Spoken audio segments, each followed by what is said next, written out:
When you first start posting on YouTube, there are some things you really should be doing, but nobody really tells you about. These are some things that can really make or break your channel, so you want to make sure you're getting them right from the start.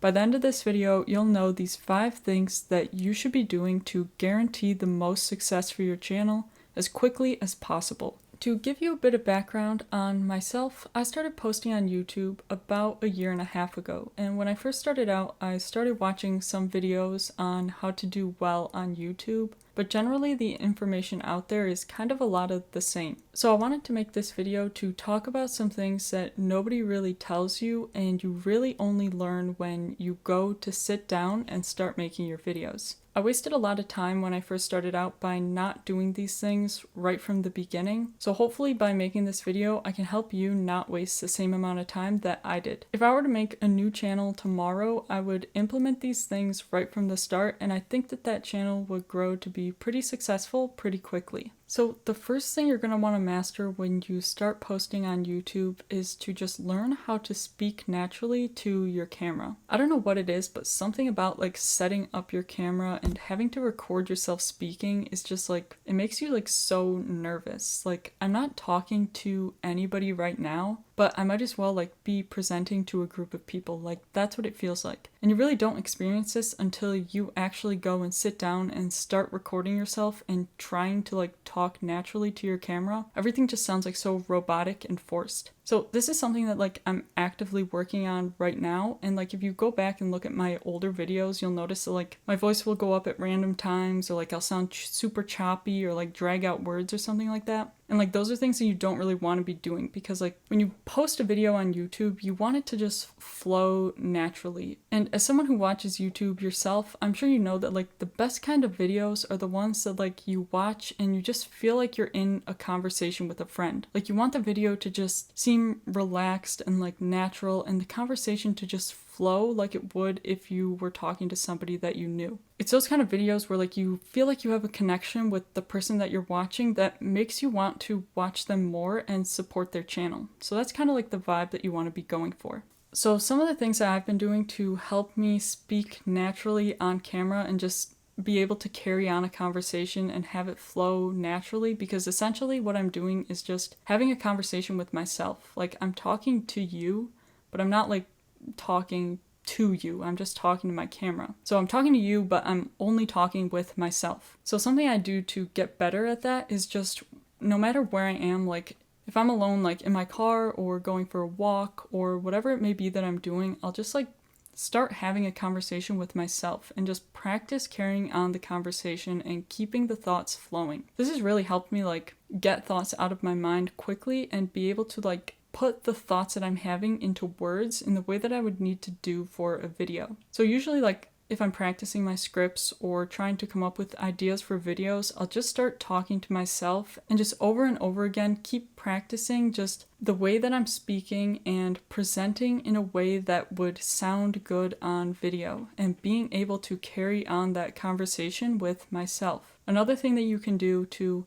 help yourself get better talking on camera is to essentially do the same thing of just carrying on the conversation with yourself, practice doing that, but just set up your camera and practice doing that in front of your camera. So just practice talking to your camera whenever you can, so that when you go to film your videos, it's just a natural thing to you that you've already done a lot, so it doesn't seem like a big deal. I think one of the reasons that it's so hard for me and for a lot of people is that most people don't get experience talking to their cameras. So when you first go to start doing it, it's just something you're not used to, and it's a lot harder than it would normally seem. Okay, so the second thing that you're gonna want to master as quickly as possible is, if you're filming with an iPhone, accepting the way that you look on your back camera. This was something that I struggled with a lot from the start, because if you don't know, your back camera doesn't mirror the image like your front camera or a mirror would.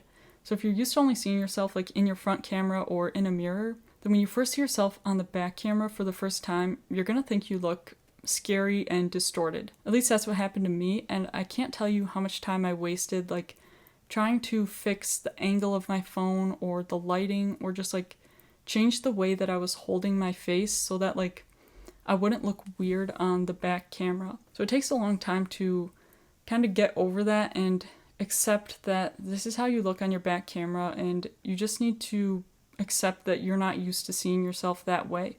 And more likely than not, you don't actually look weird. And most people won't think you look weird. It's just like you're not used to seeing yourself like that. But yeah, I don't even want to tell you how many times I would like go and film a video on my back camera and then go to start editing it and look at it and be like, wow, I cannot post this. I look crazy. So then I go and film the video again and then go to edit it again, only to do the same thing over and over again. So that caused me to waste a lot of time, and I really don't want you to waste the same time doing that either, because I promise you, you probably don't look as weird as you think you do.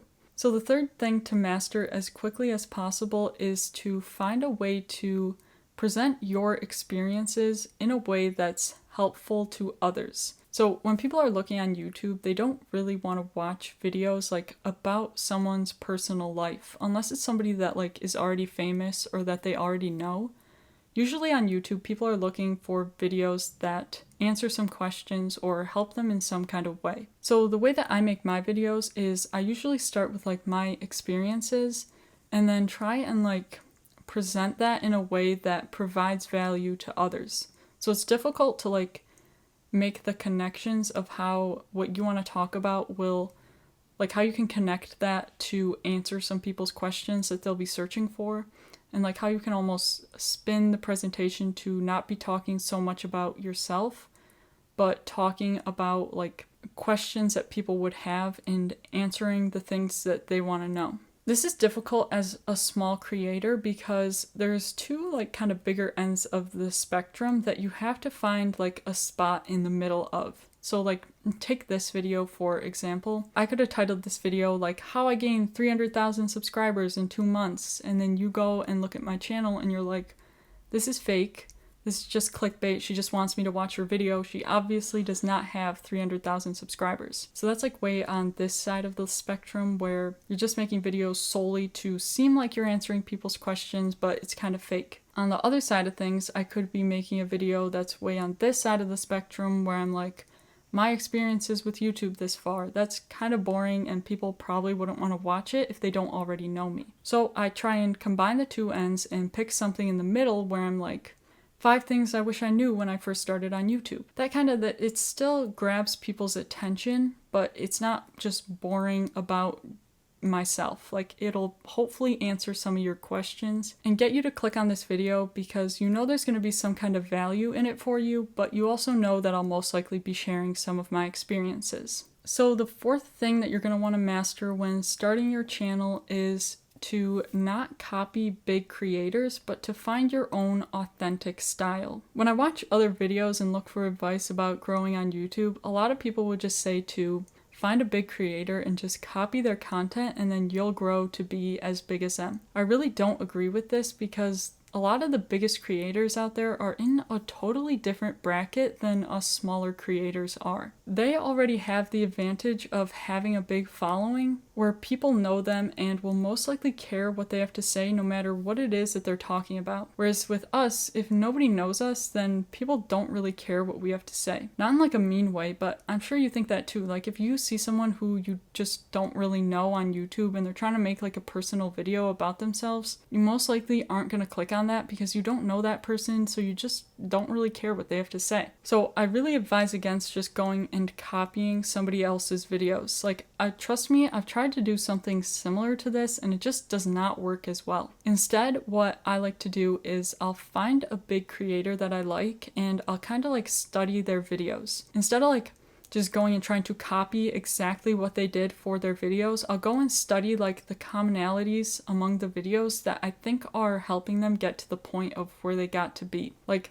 maybe how they're making their thumbnails or like how they're presenting their videos, how they're speaking, like the hooks that they're using, that kind of thing. Even like their editing styles. All of that is like important, and if you can implement those styles into your videos or something similar, it's going to be a lot more helpful than just solely going and copying their content. Another thing that I like to do is I'll take a smaller creator that I like and a bigger creator that I like and like compare the differences between their channels so that I can notice the things that are kind of setting apart the bigger creator and the things that they're kind of doing better.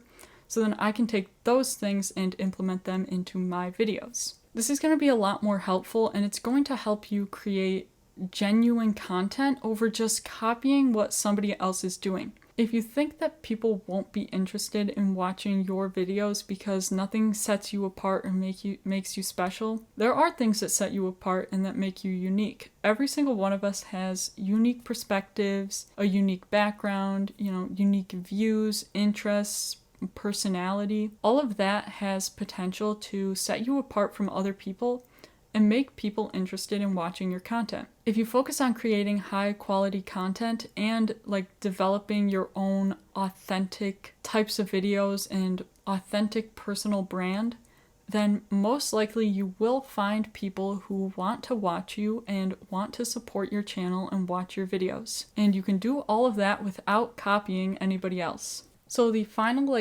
hardest part of starting on YouTube that I wish somebody had just told me about before I started was picking a good background and a good place to film. Nobody tells you how hard it is to find somewhere that has good lighting, that's clean and that's quiet and that has a good background for your videos. And if you're trying to copy somebody else's background or the style of backgrounds that you see in a lot of videos, then you're probably going to waste a lot of time doing that because not everybody has that same kind of house. You can see my background now, it's nothing too special, but it's pretty clean and it works for the purpose of these videos. It's fine enough for now. So the best thing you can do is just try not to overanalyze it too much and just kind of work with what you've got. Not everybody will have a perfect house, but you shouldn't let that stop you from making videos and getting your voice out there. Just try and find somewhere that's quiet enough, clean enough, and has the best lighting that you have, and then focus more on the quality of your message and your presentation, and that will probably take you further than your background ever will. So I hope that you found this video helpful, and I hope that you take these tips and apply them to your videos as quickly as possible so that you can see the success and growth that you want to see. Thank you so much for watching, and I will see you in the next video.